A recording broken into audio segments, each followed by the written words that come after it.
The Reverend Patchett, having evidently decided that fainting was indeed the course most consistent with his clerical dignity, proceeded to execute this decision with a thoroughness that would have impressed a professional stage performer. Whimsy, who possessed that admirable sang-froid that comes from having encountered death in considerably more dramatic and numerous circumstances, caught the old gentleman by the elbow and guided him back toward the spiral stairs with the efficiency of a man accustomed to managing the emotional collapse of his social superiors. By the time the local constabulary had been summoned, a process that involved a telephone call to the vicarage from the nearest house with such modern conveniences, and subsequently a message to the police station in the market town of Ashford-in-the-Water, some 3 miles distant, Whimsy had already conducted a preliminary examination of the scene that would have satisfied a police surgeon twice over had anyone thought to ask him. The body of Mr. Cyril Harrogate presented, upon closer inspection, several features of considerable interest to anyone possessed of a sufficiently analytical mind. The rope itself, a stout piece of manila apparatus some 3 inches in circumference, bore the marks of having been lowered and raised repeatedly over the course of many decades, its surface worn smooth in the manner of objects subjected to constant use. The knot securing it to the bell frame above was indeed executed with a precision that suggested either nautical experience or considerable familiarity with ropes in general, certainly not the work of a man acting in sudden passion or despair. Whimsy observed, furthermore, that the deceased's fingernails bore traces of what appeared to be graphite, and that the cuff of his right sleeve exhibited a curious discoloration, as if the fabric had come into contact with some substance of slightly corrosive nature. The small scrap of paper protruding from the waistcoat pocket, when carefully extracted, proved to contain a single line written in a precise, rather scholarly hand. "The debt comes due at midnight." Inspector Graves of the Ashford Constabulary arrived some 40 minutes later, accompanied by a sergeant of considerably less penetrating intelligence and a police surgeon whose manner suggested that he had expected to be consulted on matters of considerably less dramatic import. Graves was a man of perhaps 55 years, with the solid, unmoved demeanor of someone who has spent his professional lifetime in provincial towns, where murder is sufficiently rare to be treated as a personal insult to his jurisdiction. He surveyed the scene with the grim satisfaction of a man who has found precisely what he expected to find, and his first words to Whimsy, upon learning of that gentleman's presence at the scene, were marked by a cordiality that suggested the inspector was not unacquainted with Whimsy's reputation. "Lord Peter," said Graves, descending the final steps of the bell tower with the caution of a man unaccustomed to heights, "I had heard you were staying with the Reverend. This is damnable luck, if luck it be. The whole business appears straightforward enough. A man heavily in debt, reduced to desperation, takes the obvious course. We shall find, I expect, that his financial circumstances were considerably more parlous than he chose to admit." Whimsy, who was by this time seated upon one of the lower bells, with his legs crossed in a manner that would have scandalized more conventional observers, regarded the inspector with an expression of polite disagreement. "My dear Graves, I confess I should be considerably surprised if that proved to be the case, though I admire the theoretical tidiness of your hypothesis. Consider, if you will, the matter of the knot. A man bent upon self-destruction acts either in sudden passion, in which case he would tie whatever rope happened near at hand in whatever manner came naturally, or he acts after considerable premeditation, in which case he might well employ a knot of professional quality. However, the knot employed here is not merely of professional quality. It is specifically a black-wool hitch, a device employed almost exclusively by persons engaged in maritime pursuits or trained maritime practices. Our Mr. Harrogate, I observed from the calluses upon his hands, was a man whose work involved considerable manual labor of a non-nautical character. Furthermore, the discoloration upon his sleeve suggests contact with something mildly acidic. Yet the note in his pocket speaks of a debt coming due at midnight, a rather odd phrase for a man contemplating immediate suicide, who one might think would be less concerned with future temporal demarcations.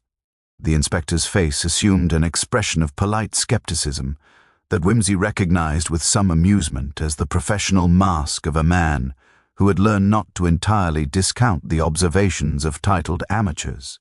"The paper appears to be of recent composition," Wimsey continued, rising from his perch upon the bell with the grace of a considerably younger man, "and the ink, if you will permit me to observe, is not the common variety one finds in most writing desks, but rather a specialized formulation, the sort one encounters in technical or architectural work. I should suggest, therefore, that rather than closing this matter with the convenient assumption of suicide born of financial desperation, you might instead consider the possibility that Mr. Cyril Harrogate was assisted in his departure from this life by someone possessed of considerable knowledge of maritime practice, access to specialized materials, and a motive sufficiently compelling to require the staging of his death as self-destruction. But of course, Graves, these are merely the sort of trivial observations that one makes when one has had the leisure to examine a scene undisturbed. I shall, naturally, place myself entirely at your disposal, should you wish to pursue the matter further." Inspector Graves possessed that particular quality of provincial policemen who have learned, through years of unremarkable service, to distinguish between the sort of suggestion that could be safely ignored and the sort that might prove professionally advantageous to pursue with at least the appearance of diligence. He therefore ordered the body cut down and conveyed to the mortuary with the efficiency of a man who had conducted such operations before, and he instructed his sergeant to begin preliminary interviews with those parishioners most likely to possess information regarding Mr. Harrogate's recent circumstances. The bell tower was cordoned off with the sort of official ribbon that serves to convince the general public that serious work is being undertaken, though Wimsey noted with some private amusement that the inspector's subsequent questions to the Reverend Patchett suggested that Graves remained far from convinced that anything more than routine suicide required explanation. It was therefore somewhat surprising to all parties concerned when, later that afternoon, the Reverend summoned Wimsey to the vicarage study to meet with a young woman who had appeared at the front door in what appeared to be considerable emotional distress, claiming to possess information of considerable importance regarding the deceased. Her name was Miss Eleanor Harrogate, and she announced herself to be the granddaughter of the deceased, a revelation that seemed to perplex the Reverend considerably, as Mr. Cyril Harrogate had, according to all previous understanding, lived the life of a confirmed bachelor with neither family connections nor domestic entanglements of any kind. Miss Harrogate was a woman of perhaps 30 years, possessed of the sort of carefully maintained appearance that suggests either considerable financial resources or considerable determination to maintain standards despite financial constraint. Her clothing, though not fashionable in the contemporary sense, had been mended with meticulous care, and her shoes, though worn, had been polished to a remarkable luster. She seated herself in the chair indicated by the Reverend with the cautious movements of one accustomed to occupying space in which she might not be entirely welcome. "I have come," said Miss Harrogate, her voice possessed of that particular quality of educated accent frequently encountered among those forced to maintain gentility despite reduced circumstances, "to inform the police of facts regarding my grandfather's financial situation that he was at considerable pains to conceal from the public. It is a matter of considerable delicacy, and I confess I would not raise it, save that I fear the official view of his death may be based upon incomplete understanding." She paused, and Wimsey, observing her with that habitual attention to minute detail that had so often proven illuminating, noted that her left hand trembled slightly as it rested upon her lap, whilst her right hand remained absolutely steady, a peculiarity suggestive either of a recent nervous shock affecting only one side of her physiology or of considerably deliberate control exercised over her right hand to prevent it from betraying similar emotion. "My grandfather," she continued, "was not, as the village believed, a man of modest means supplemented by his bell-ringing duties. Rather, he was the recipient of a considerable private income derived from investments of some complexity. This income was, however, subject to a rather unusual clause. It was contingent upon his maintaining residence in the village of Ashford in the water and performing his duties as bell-ringer without interruption. Should he cease these duties, or should he remove himself from the parish, the income would immediately revert to the estate of the trust. My grandfather had, some 3 months ago, received an offer, a substantial offer, from a gentleman in London to sell certain properties that he believed he owned in fee simple. He had accepted this offer without examining the deeds with sufficient care, and had discovered subsequently that the properties were entailed and could not be sold without breaching the terms of his trust.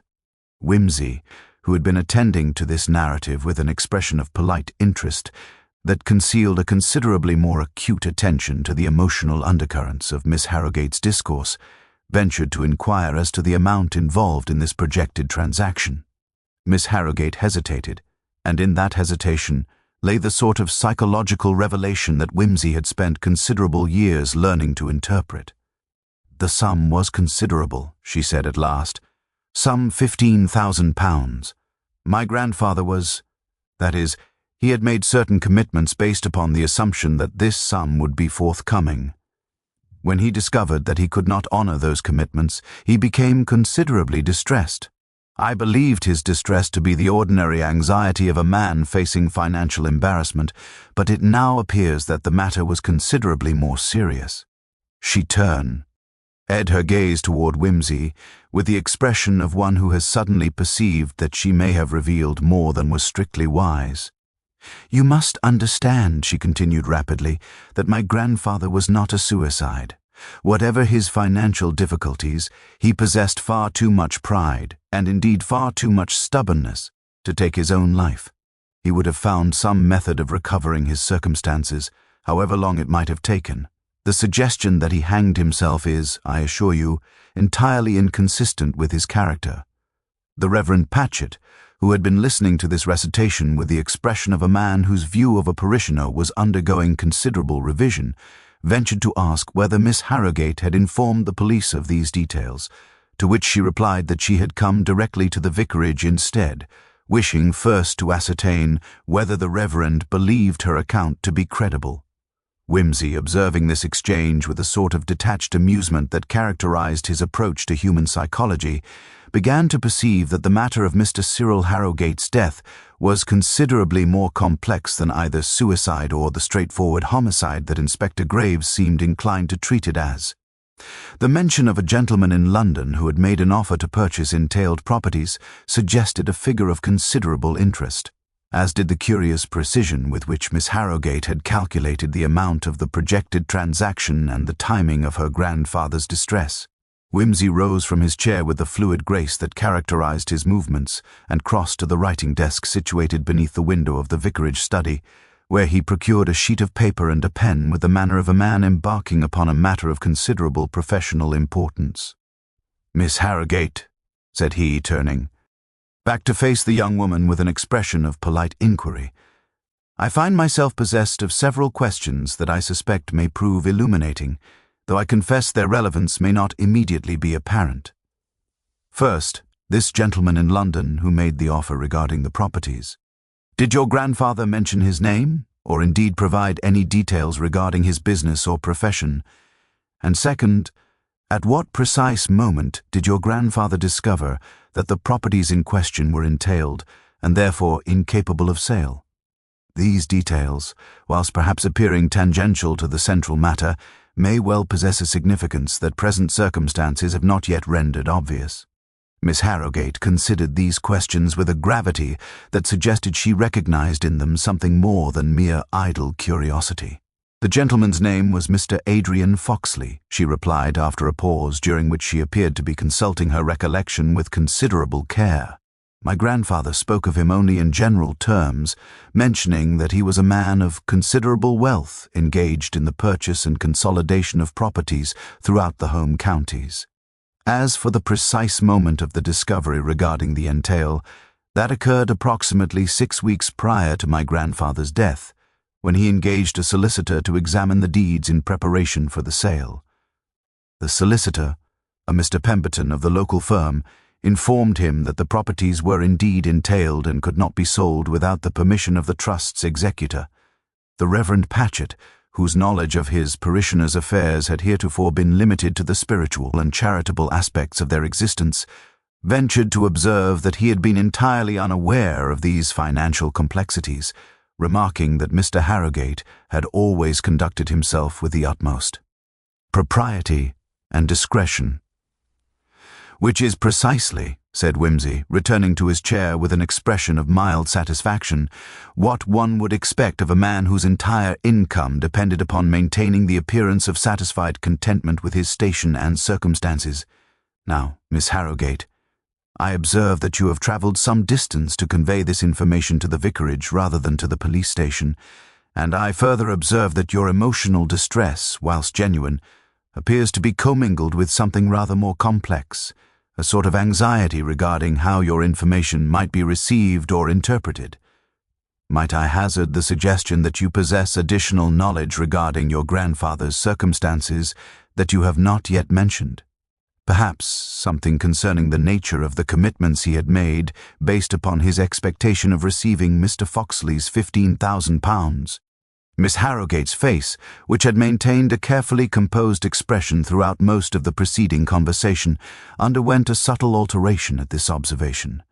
Her eyes, which had been meeting Wimsey's gaze with steady determination, momentarily shifted toward the window, and a faint colour appeared upon her cheeks.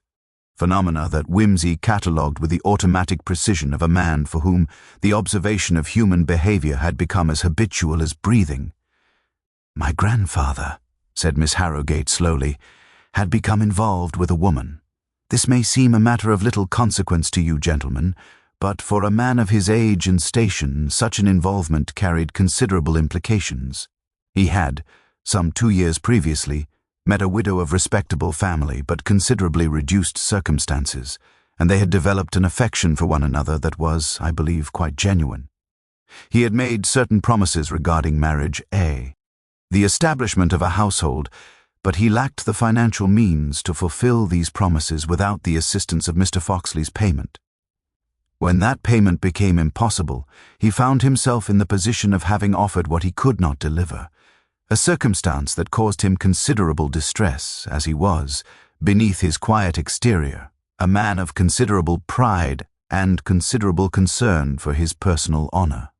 Wimsey, who had been observing Miss Harrogate's account with that particular quality of attention that distinguished his approach to matters of human psychology, perceived that, while this revelation was genuine, it was also carefully constructed to direct attention away from something of considerably greater significance. The precision with which she had selected her words, the manner in which she had emphasized the emotional rather than the practical aspects of her grandfather's dilemma, suggested that she possessed knowledge of considerably more damaging import that she was determined to conceal. "And this widow," Wimsey continued, his tone acquiring that quality of gentle persistence that had proven so effective in drawing forth reluctant admissions, "did her name happen to be Mrs. Dorothy Ashford? I ask because I observed, during my brief examination of the bell tower, a small piece of what appeared to be feminine correspondence wedged behind one of the larger bells, a letter of considerable emotional content, written in a hand that I should describe as that of a woman of education and considerable passion. The signature, though somewhat obscured by dust and age, appeared to read, 'Your devoted Dorothy,' with a notation beneath suggesting a meeting at the bell tower on the evening of the deceased's death, at the hour of 9 o'clock. The silence that followed this observation was of sufficient duration to suggest that Wimsey's supposition had struck considerably closer to the truth than Miss Harrogate had intended to reveal, and it was the Reverend Patchett who broke this silence with an observation that his parishioner, Mrs. Dorothy Ashford, was indeed a widow of respectable family, residing in a cottage near the edge of the parish, and that she had been known to speak with considerable warmth of Mr. Harrogate's many kindnesses toward her. Wimsey's revelation regarding the letter appeared to have produced upon Miss Harrogate the effect of a stone cast into still water, disturbing the carefully composed surface of her demeanour and revealing depths of considerably greater turbulence beneath. She rose from her chair with the abruptness of one startled from reverie, and her hands, which had previously maintained their studied stillness, now clenched and unclenched with the involuntary movements of acute distress. "You must understand," she said, her voice acquiring a tremulous quality that had been entirely absent from her previous discourse, "that my grandfather was not a man inclined toward deception or dishonorable conduct. Whatever arrangement existed between himself and Mrs. Ashford was conducted with the utmost propriety and genuine feeling. He would not have raised expectations he could not fulfill, save that he had every reason to believe that Mr. Foxley's transaction would proceed without impediment. The blame for this catastrophe rests not with my grandfather, but with those who manipulated circumstances to his disadvantage, and perhaps most particularly with Mrs. Ashford herself, who may have had knowledge of financial matters that she chose not to disclose." This accusation, delivered with the intensity of one driven to betray confidences by the pressure of accumulated anxiety, caused the Reverend to make a small sound of protest, as if the suggestion that a female parishioner might possess hid depths of duplicity offended his fundamental understanding of his flock's moral composition. Whimsy, however, regarded Miss Harrogate's outburst with an expression of profound interest rather than surprise, as if she had merely confirmed a hypothesis toward which his observations had already been tending. "I perceive," said he, settling back into his chair with the deliberation of a man preparing to engage in extended philosophical discourse, "that you believe Mrs. Ashford to have possessed knowledge regarding the entailment that she deliberately withheld from your grandfather, knowledge that would have prevented him from making promises he could not fulfill. A plausible theory, certainly, and one which would provide considerable motive for the violence that I suspect may have characterized your grandfather's final hours. However, I am inclined to believe that the matter is considerably more complex, and that Mrs. Ashford, whatever her involvement in this tragedy, was herself the victim of manipulation rather than its architect. Allow me to venture a hypothesis, if you will, based upon the rather limited evidence currently available. Your grandfather received a visit from Mr. Adrian Foxley, or perhaps from an emissary representing Mr. Foxley, some 6 weeks prior to his death, a visit during which the matter of the entailed properties was discussed and the £15,000 offer extended. This offer, I suspect, was not made in innocence, but rather with full knowledge that the properties were entailed and therefore incapable of being sold. The purpose of this offer was not to acquire the properties, but rather to manipulate your grandfather into a position of financial desperation. Once in such desperation, he would be susceptible to further proposals of a considerably more sinister character. The Reverend Patchett, whose grasp of complex financial manipulati was considerably limited, ventured to ask what possible purpose could be served by such an elaborate deception. Whimsy rose from his chair once more, and commenced to pace the study in that particular manner that suggested he was arranging the elements of his hypothesis into a coherent pattern. "The purpose," said he, "would depend upon what Mr. Foxley wished to acquire that could not be purchased through ordinary commercial means. Let us consider, if you will, the physical situation of your grandfather's cottage and the bell tower. They are positioned in such a manner that they command a view of a considerable portion of the parish, and more particularly, they command a view of the old manor house, now divided into several dwellings, which overlooks the main road between Ashford-in-the-Water and the market town. A strategic position, one might think, for someone wishing to observe the comings and goings of particular individuals. Furthermore, the bell tower, with its bell ropes and its isolation, presents certain opportunities for the concealment or manipulation of evidence that might not be available in more public locations.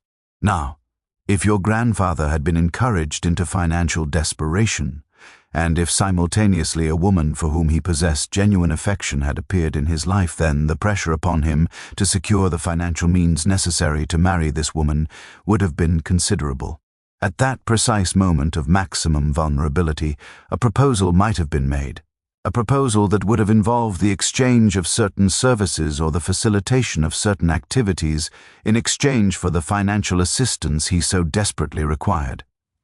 Miss Harrogate had seated herself once more, and her face had assumed an expression of dawning comprehension mingled with horror. "You believe," she said slowly, "that my grandfather was being blackmailed." D.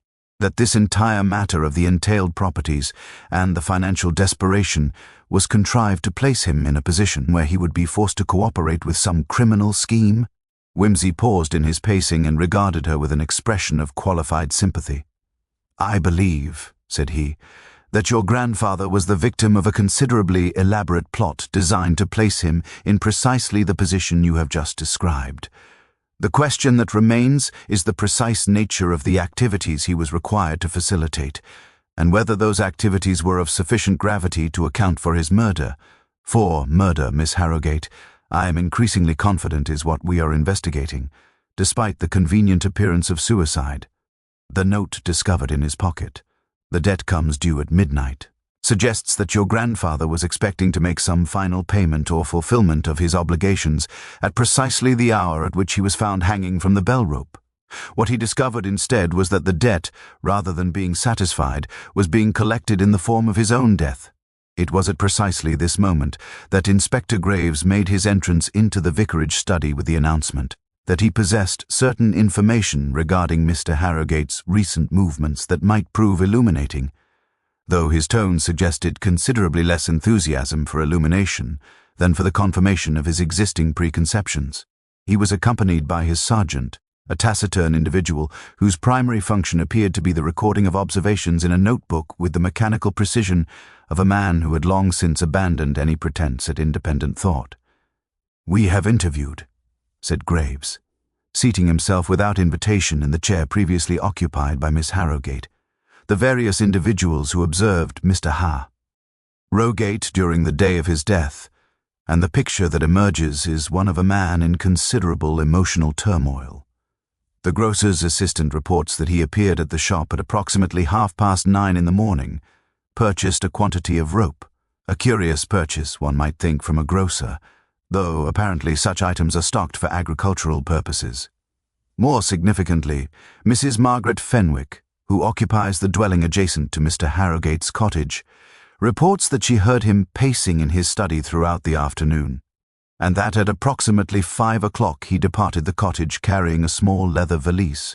She assumed he was attending to some parochial business on behalf of the church, but given the subsequent discovery of his body, one is inclined to view his movements in a somewhat more sinister light.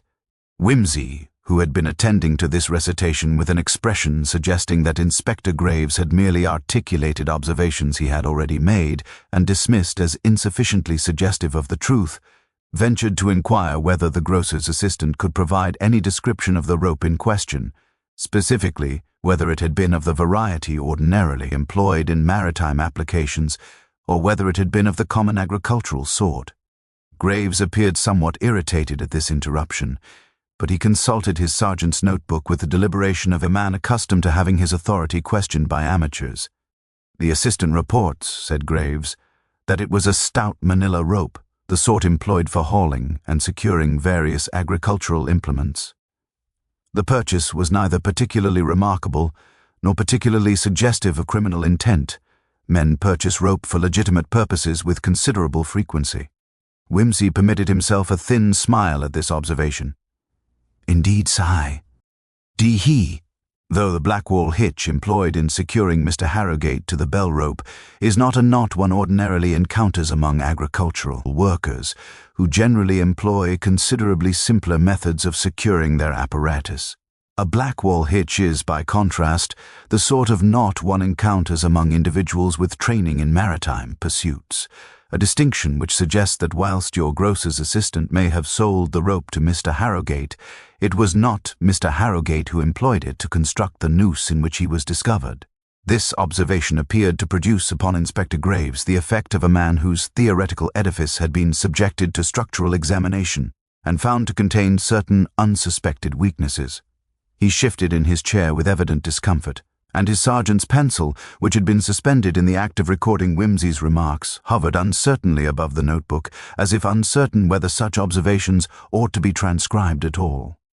"You are suggesting," said Graves, with the careful precision of a man who wished to ensure that no ambiguity attended his statement, that Mr. Harrogate purchased the rope for some legitimate purpose, and that subsequently, prior to his death, some other individual obtained possession of this rope and employed it to construct the instrument of his murder. This seems to me a somewhat elaborate theory, and one which lacks supporting evidence."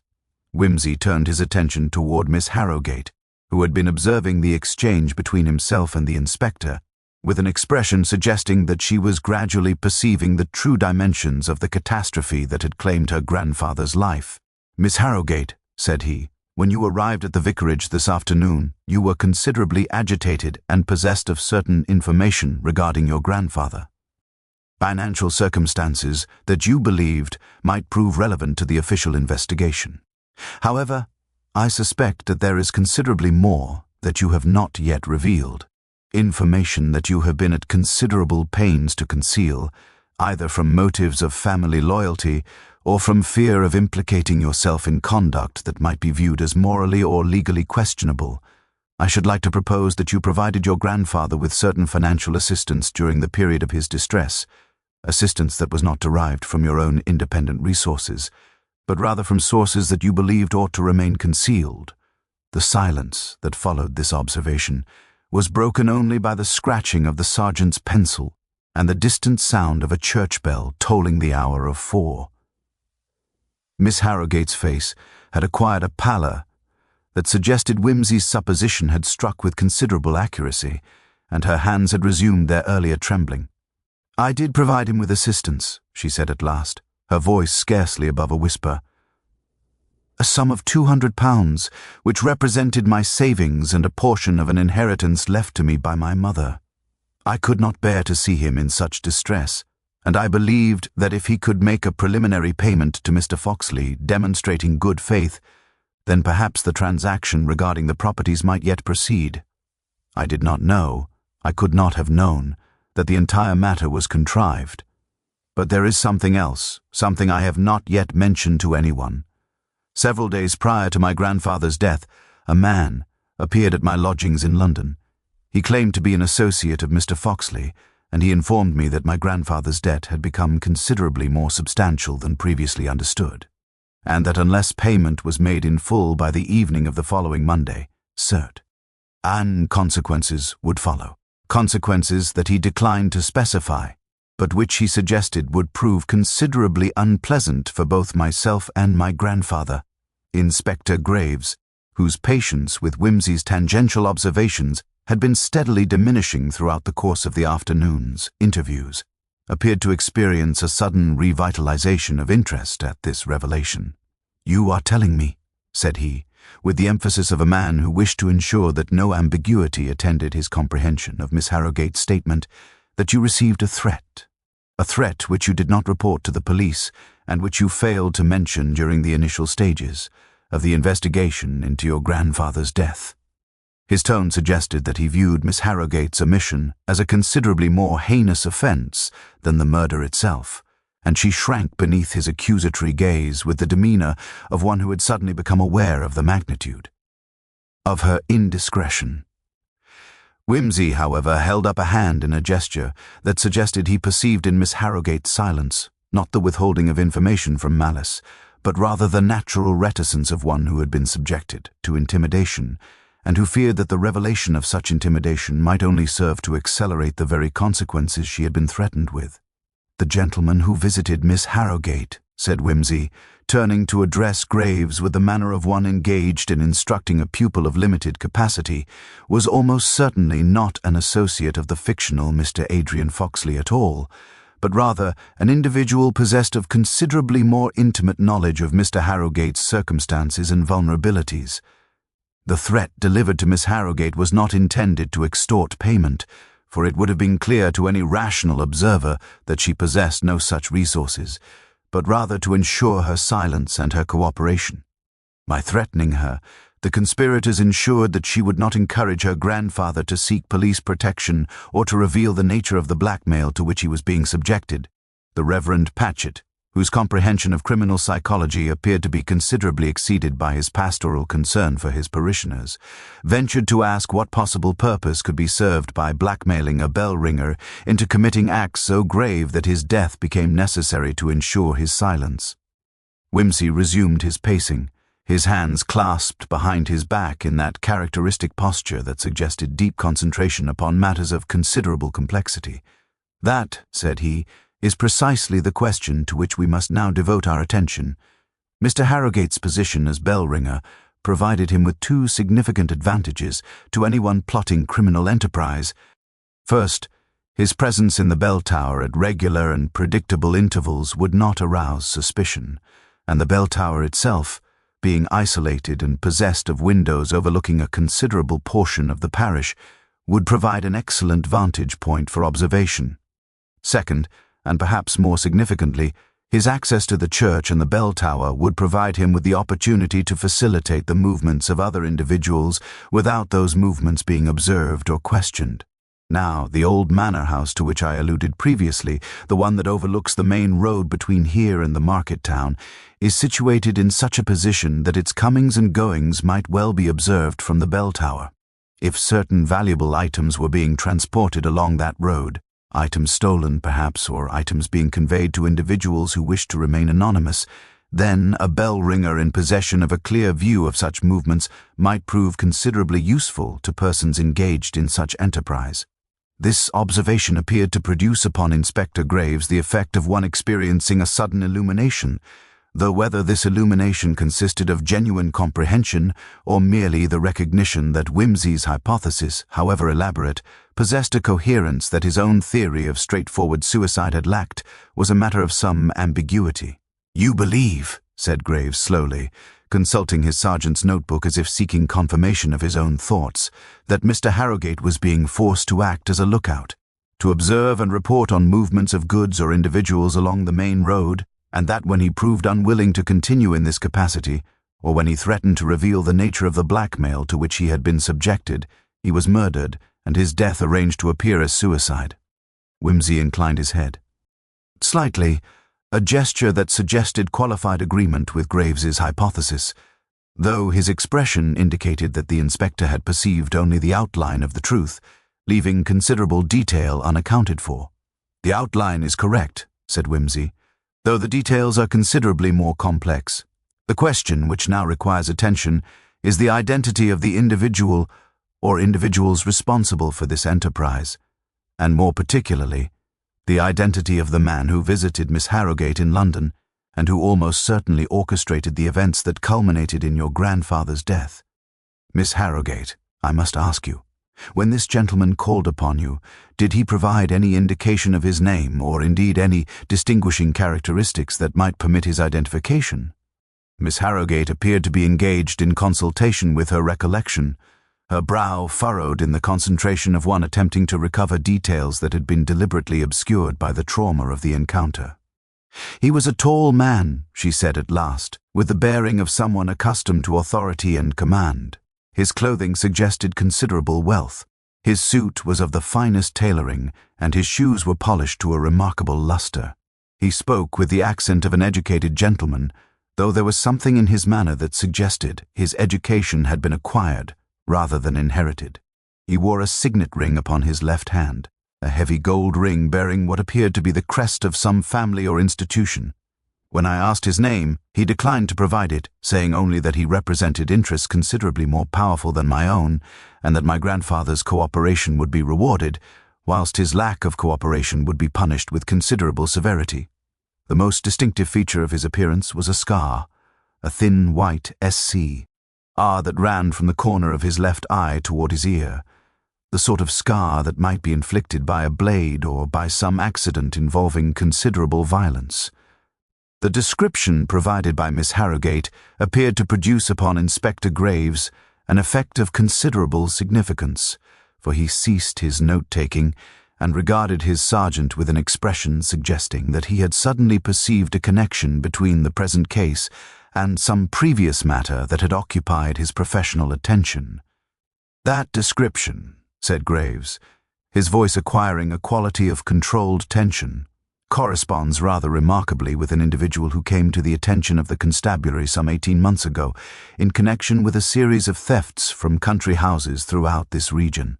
The man was never apprehended, but the pattern of his activities suggested considerable knowledge of the geography and social structure of the district, as well as remarkable audacity in the execution of his crimes. He appeared to specialize in the theft of items of particular historical or sentimental value, items that would be difficult to dispose of through ordinary channels, but would fetch considerable sums in certain specialist markets. Whimsy's expression underwent a subtle alteration at this revelation, suggesting that Graves had articulated something that Whimsy had already perceived, but had been awaiting confirmation of from external sources. "Then the matter becomes considerably clearer," said Whimsy, resuming his seat with the air of one who has finally assembled the scattered pieces of a complex puzzle into coherent pattern. "Your bell ringer was not being forced to participate in the theft of ordinary goods, Miss Harrogate, but rather in the location and identification of items of antiquarian or historical value housed within the residences of the district. His position in the bell tower would have provided him with the opportunity to observe the comings and goings of individuals within the manor house, to note which windows received light in which rooms, which carriages arrived bearing visitors of potential consequence, which servants appeared to be engaged in activities suggesting the presence of valuable objects. The Reverend Patchett, whose knowledge of criminal enterprise appeared to extend considerably less far than his knowledge of liturgical variants, ventured to observe that such a scheme would require the cooperation of individuals within the households being targeted, or at least considerable knowledge of their domestic arrangements. "Precisely so," said Whimsy, "and it is precisely at this juncture that Mrs. Dorothy Ashford becomes a figure of considerably greater significance than has heretofore appeared. I suspect that Mrs. Ashford was not in fact a widow of genuine means or connections at all, but rather an individual deliberately planted within the parish for the purpose of establishing a romantic attachment to Mr. Harrogate. Her purpose would have been twofold: first, to identify and cultivate him as a potential instrument of the criminal enterprise, and second, to ensure his cooperation by establishing emotional leverage that could be employed to compel his silence and participation. The genius of the scheme lay in its psychological sophistication. By creating in Mr. Harrogate the belief that he was capable of securing a respectable marriage and establishing a household, the conspirators created a motivation sufficiently powerful to overcome his natural, moral scruples regarding the activities he was being forced to undertake. Inspector Graves appeared to be experiencing some difficulty in assimilating these revelations, his expression suggesting that he was struggling to reconcile the image of a respecter, the widow of the parish, with the portrait of a criminal confederate that Whimsy's analysis had painted. "You are suggesting," said he with evident hesitation, "that we must now question Mrs. Ashford regarding her possible involvement in this conspiracy, and that Mr. Harrogate's death was not, in fact, suicide born of financial desperation, but rather murder committed to ensure his silence?" Whimsy rose once more and moved toward the window of the vicarage study, from which a view of the parish church and its adjoining bell tower could be observed in the gathering shadows of the late afternoon. "Mrs. Ashford must certainly be questioned," said he, "though I suspect that her involvement, whilst real, was considerably more peripheral than that of the individual bearing the scar, the man who visited Miss Harrogate and who almost certainly orchestrated the events of the fatal evening. The murder of Mr. Harrogate appears to have been precipitated by some failure or refusal on his part to continue in his appointed role. The note discovered in his pocket, 'The debt comes due at midnight,' suggests that he had been summoned to the bell tower under the pretext of meeting Mrs. Ashford, and that once there he found himself confronted not with romantic assignation, but with the final payment demanded by those who had been exploiting him. The sergeant, who had maintained a studious silence throughout most of the afternoon's discourse, ventured to ask what precise payment Mr. Harrogate might have been expected to provide at midnight that would have resulted in his death. Whimsy turned from the window with an expression suggesting that the sergeant's question, whilst seemingly naive, had in fact touched upon the central matter which all other considerations had merely obscured. "The payment," said Whimsy, "would have been Mr. Harrogate's silence, his permanent and irrevocable sile. NCE regarding the nature of the activities to which he had been subjected and the identities of those responsible for orchestrating them. When he received the letter from Mrs. Ashford, the letter I discovered behind the bell, summoning him to a midnight meeting. He likely believed that some final arrangement regarding their personal relationship was to be made. Instead, he encountered the scarred man and his associates, who made clear to him that his continued existence had become an inconvenience. The Blackwall hitch employed in his murder was not a knot that Mr. Harrogate would have known how to tie, nor was it a knot that a man in despair would have employed. It was, rather, the knot of a man trained in maritime pursuits. Almost certainly the man bearing the scar, or someone of similar background employed by him for precisely this purpose. The staging of the death as suicide was intended to close the investigation before it could penetrate to deeper levels of the conspiracy, and it might well have succeeded had not Miss Harrogate's conscience compelled her to reveal certain truths regarding her grandfather's financial circumstances. It was at this juncture that Whimsy proposed, with the casual air of one suggesting a matter of minor consequence, that Inspector Graves might find it considerably illuminating to conduct an immediate interview with Mrs. Dorothy Ashford, with particular attention to the precise circumstances under which she had come to reside in the parish and the nature of her financial arrangements prior to her establishment in the cottage. Graves, though still visibly struggling with the complexities of Whimsy's hypothesis, recognized that the suggestion possessed sufficient merit to warrant action, and he accordingly dispatched his sergeant to bring Mrs. Ashford to the vicarage for questioning, with instructions that the summons be conducted with sufficient discretion to avoid arousing alarm or precipitating flight. The interval that followed was occupied by Whimsy in a manner that appeared to the Reverend Patchett and Miss Harrogate to be decidedly peculiar, consisting as it did of his detailed examination of the vicarage's domestic arrangements, his careful measurement of distances between various rooms, and his apparently aimless observations regarding the thickness of walls and the properties of sound transmission through different materials.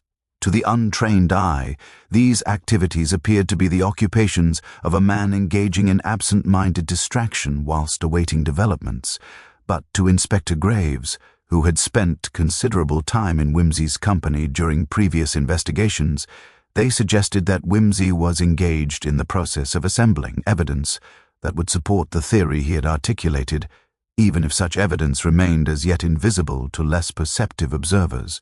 When Mrs. Dorothy Ashford was brought to the vicarage some 40 minutes later, she presented an appearance that suggested she had been engaged in the preparation of evening sustenance, her hands bearing traces of flour and her apron exhibiting the modest stains of domestic labor. She was a woman of perhaps 45 years, possessed of the sort of faded beauty that speaks of youth spent in circumstances of considerable gentility, followed by years of reduced fortune borne with composure and grace. Her demeanor, upon being informed that she was required to answer questions of considerable delicacy regarding her relationship with the deceased, Mr. Harrogate, underwent a subtle but unmistakable alteration, and her face acquired a pallor that suggested she had long been anticipating such an interrogation. Inspector Graves, adopting the formal tone of official inquiry, began by requesting that Mrs. Ashford provide a detailed account of her acquaintance with Mr. Harrogate, the circumstances of their meeting, and the nature of the relationship that had developed between them. Mrs. Ashford's initial responses were couched in language suggestive of genuine affection and modest romantic attachment, her account describing a chance meeting at a parish function, a gradual development of friendship, and eventually the tentative emergence of deeper feeling. However, when Whimsy ventured to inquire regarding the source of the capital that had enabled her to lease the cottage and establish herself in the parish, Mrs. Ashford's narrative underwent a sudden and significant transformation. "I do not see," said Mrs. Ashford, her voice acquiring a quality of defensive sharpness, "how my financial arrangements are relevant to the question of Mr. Harrogate's tragic death. The cottage was let to me through a London agency, and the rent was arranged through a solicitor representing the landlord. I was provided with funds sufficient for the purpose, and I have maintained the property according to the terms of the lease." Whimsy permitted himself the faintest smile at this response, as if Mrs. Ashford had articulated precisely what he had anticipated she would articulate. "And the source of these funds," said Whimsy, his tone acquiring that quality of gentle persistence which had proven so effective in previous examinations, Would you describe yourself as the recipient of such funds through your own inheritance, through the generosity of relatives, or through some arrangement of considerably more complex provenance? Mrs. Ashford's silence at this question was sufficiently prolonged to suggest that she was engaged in rapid calculation regarding the advantages and disadvantages of maintaining her fiction against the probability that Whimsy already possessed knowledge sufficient to expose it. The Uns, she said at last, were provided by a gentleman in London who suggested that I might find residence in the country agreeable, and who was willing to support such residence in exchange for certain services. The services were entirely innocent: correspondence, the provision of information regarding parish affairs and the activities of individuals resident therein, nothing more. I was not aware that such innocent cooperation would be employed toward any improper purpose. Inspector Graves appeared to experience a moment of considerable satisfaction at this admission, as if the confirmation of Whimsy's hypothesis regarding Mrs. Ashford's role in the conspiracy had vindicated his decision to pursue the matter further. "The gentleman in question," said Graves, his tone acquiring the quality of one delivering a pronouncement of considerable significance, "would he happen to be the same individual who visited Miss Harrogate in London and who bears a distinctive scar upon his face?" Mrs. Ashford's face underwent a sudden and dramatic paling, and her hands began to tremble with the involuntary movements of acute fear. "I do not know," she whispered, "what name he employs, or indeed whether he employs the same name in different contexts. I was instructed to establish my presence in the parish, to cultivate the acquaintance of Mr. Harrogate, and to report upon certain activities occurring within the manor house, activities which appeared to involve the movement of valuable items. I was assured that no harm would come to anyone, that the entire enterprise was merely a matter of business conducted between gentlemen of understanding. I did not know that Mr. Harrogate was being blackmailed. I did not know that my correspondence and my affection were being employed as instruments of coercion, and I certainly did not know," her voice breaking with genuine anguish, "that my ons to a midnight meeting would result in his death." Whimsy's expression underwent a subtle alteration upon hearing Mrs. Ashford's final statement, suggesting that she had articulated something of considerable importance that he had not previously fully appreciated. "You wrote the letter," said he, his tone acquiring that quality of precision that distinguished his moments of genuine intellectual focus, summoning Mr. Harrogate to the bell tower at midnight. "But you did not write it of your own volition, did you? Rather, you were instructed to write it by the scarred gentleman or by his representatives. The letter was intended to lure Mr. Harrogate to a location sufficiently isolated to permit his murder without risk of interruption or discovery. Tell me, Mrs. Ashford, did you yourself participate in the composition of that letter, or were you provided with a draft which you merely copied in your own hand?" Mrs. Ashford appeared to be engaged in a struggle between the desire to maintain her own position and the recognition that truthfulness might prove considerably less damaging than continued evasion. "I was provided with the text," she said at last. "I was instructed to copy it in my own hand and to conceal it in the manner I knew would ensure its discovery by Mr. Harrogate. I was told that it was a matter of considerable delicacy regarding a financial arrangement, and that Mr. Harrogate would understand its meaning without requiring explanation. I did not know, I could not have imagined, that the arrangement being referenced was his own murder." Inspector Graves appeared to be experiencing some difficulty in processing the revelation that Mrs. Ashford, whilst not actively participating in the murder itself, had been deliberately employed as an instrument in its commission. "You are confessing," said he, his voice acquiring the formal quality of one engaged in the recording of significant admissions to complicity in the murder of Mr. Cyril Harrogate. "And you are further asserting that you acted under duress and without full knowledge of the purpose to which your actions would be employed." Mrs. Ashford nodded, though her gesture suggested profound despair rather than any sense of relief at having unburdened herself of the truth. It was at this precise moment that Whimsy rose from his chair with the sudden motion of one who has experienced a revelation of considerable import, and he announced to those assembled in the vicarage study that he felt it would be considerably illuminating to conduct a systematic examination of the manor house itself, and more particularly to interview the individuals currently residing there regarding their movements on the evening of Mr. Harrogate's death. This announcement appeared to provoke considerable bewilderment in Inspector Graves, who observed that the manor house was occupied by several gentlemen of respectable reputation, engaged in the operation of a modest private enterprise, and that he could perceive no obvious connection between the residence thereof and the murder of the bell-ringer. "On the contrary," said Wimsey, moving toward the study door with the air of one embarking upon a matter of considerable professional importance, "the connection is not merely obvious, but indeed fundamental to the entire enterprise. The manor house overlooks the main road between this parish and the market town, and it is from the manor house that the stolen items would have been spirited away under cover of darkness, following observation by Mr. Harrogate from the bell tower. The gentlemen currently residing in the manor house are not, I suspect, engaged in any legitimate business enterprise at all, but rather represent the operational apparatus of a considerably more extensive criminal organis. The question which now requires elucidation is the identity of the individual bearing the scar, the individual who orchestrated this entire conspiracy and who almost certainly orchestrated the murder of Mr. Harrogate himself. My suspicion is that this individual may currently be residing within the manor house, or may make an appearance there with considerable frequency. It is further my suspicion that this individual maintains some position of authority or control over the various confederates engaged in the enterprise, and that his authority is sufficiently extensive to permit him to order the death of an individual such as Mr. Harrogate without fear of contradiction or mutiny from his subordinates. The party accordingly departed the vicarage, with Inspector Graves issuing orders to his sergeant to remain with Mrs. Ashford, and to ensure that she made no attempt to communicate with the outside world or to flee the parish.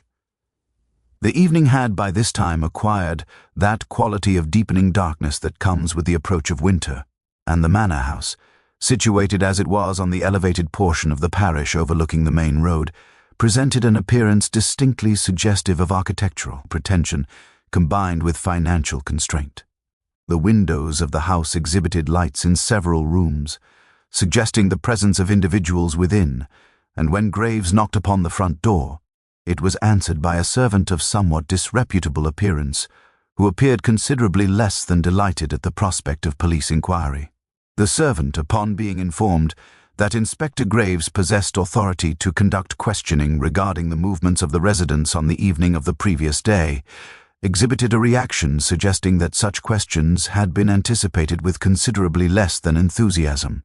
It was therefore with a certain inevitability that, upon being escorted into the principal sitting-room of the manor house, the assembled company observed that among the 3 gentlemen present was one bearing a distinctive scar upon his left cheek, a thin white line running from the corner of his eye toward his ear, precisely as Miss Harrogate had described.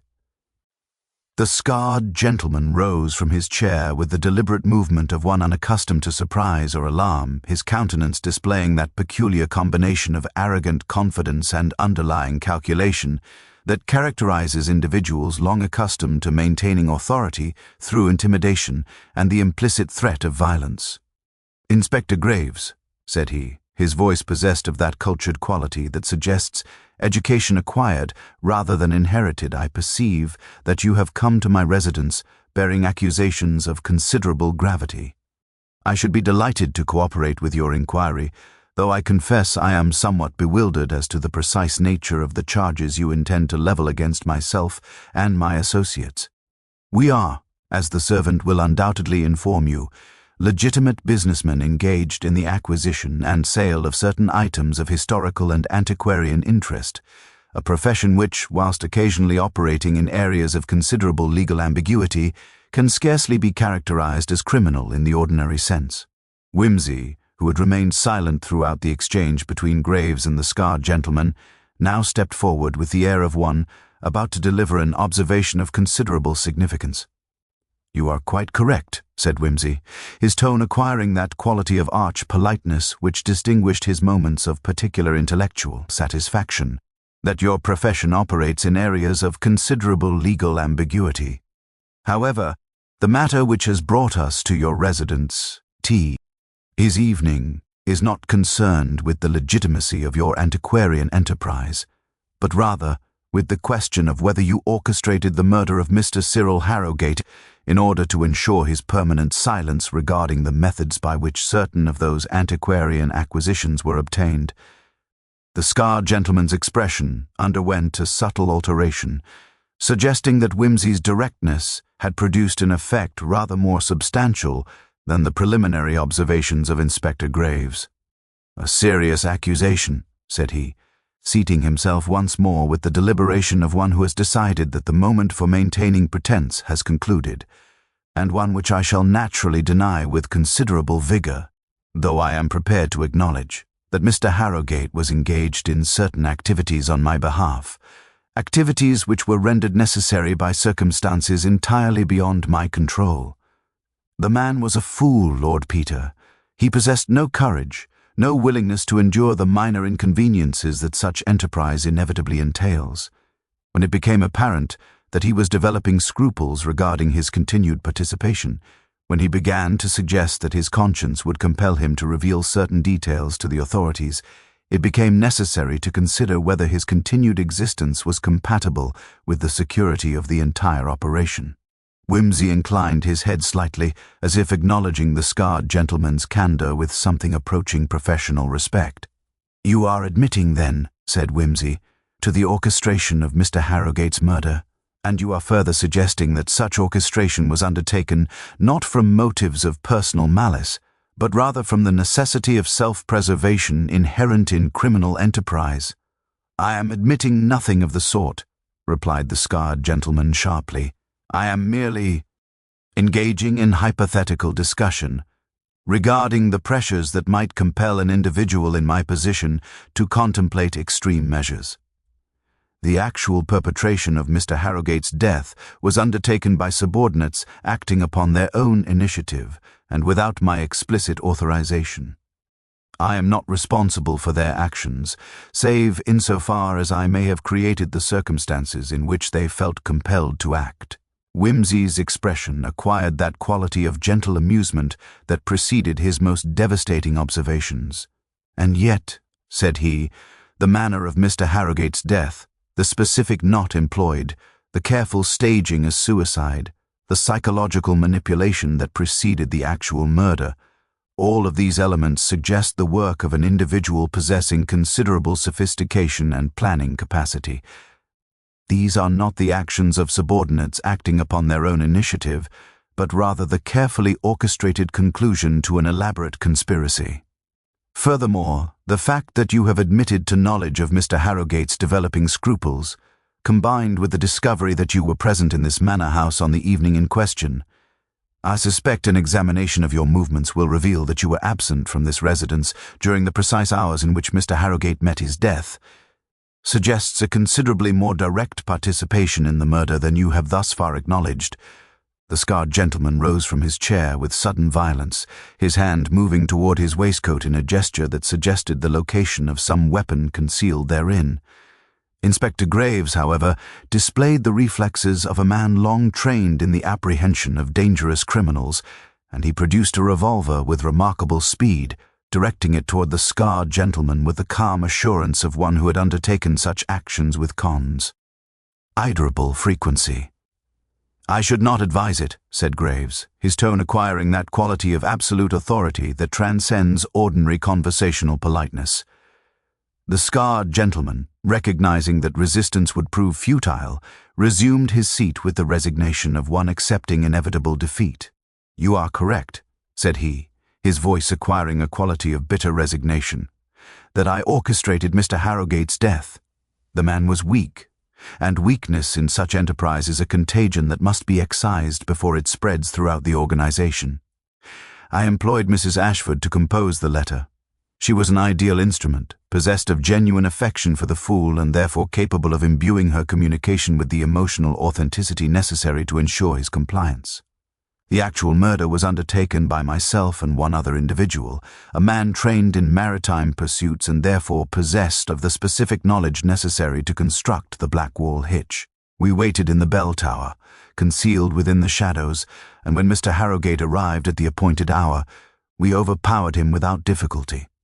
The noose was a matter of mere minutes, and the staging a suicide required only that we ensure the bell rope was positioned with sufficient care to withstand scrutiny from ordinary observers.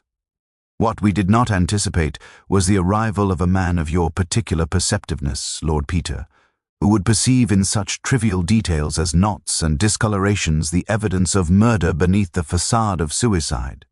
Inspector Graves proceeded to take the scarred gentleman into custody, and as he was conveyed from the manor house, Wimsey observed to those remaining that the investigation had reached its conclusion, though he noted with characteristic irony that the resolution of the mystery of Mr. Harrowgate's death would likely prove considerably less satisfying to the participants than the careful exposition of its logical foundation.